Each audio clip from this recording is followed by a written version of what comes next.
So let's go ahead and get started adding some images and fabric materials to our shoe surfaces. But before I do, I want to give a shout out to our good friends at Swatchbook, who have been so gracious in allowing me to share with you some of their fabric sample assets for this tutorial series. So thank you, Swatchbook. Check them out at swatchbook.us. Now let's go ahead and add an image to our outer shell object right there. And if I go ahead and change the diffuse color, you can see it a little bit better. Just give it a little kind of a pastel look. And yeah, so we're going to drop an image onto that. Now in Modo, there's a lot of ways to add an image to your material mask. One of the ways we can do it is just go to Add Layer.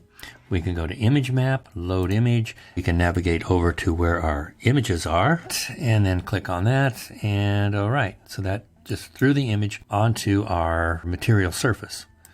Now, what you'll notice too is that under this item here, there's a lot of parameters that you can change, including you can swap out to a different image. So this image item is not actually the image itself, but rather a container that references the image that's already in your clip browser. So that's one way of doing it. So let me get rid of this real quick. And another thing you'll notice though, it deleted that container, but it did not delete the image. The image still exists in our clip browser, so we can actually add that again into our model. Now, I can drag that in from this clip browser right to there, or let's do this way.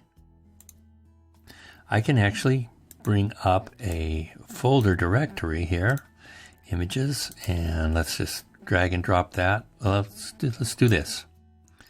Let's go ahead and drag and drop that right onto there. And notice it actually added it to that material. I can actually try a different one and drop it on top and give it a second. And you can see it also adds this to the clip browser, but it also creates another image container there, another image layer above the previous one. So that the new one is overriding what's below it.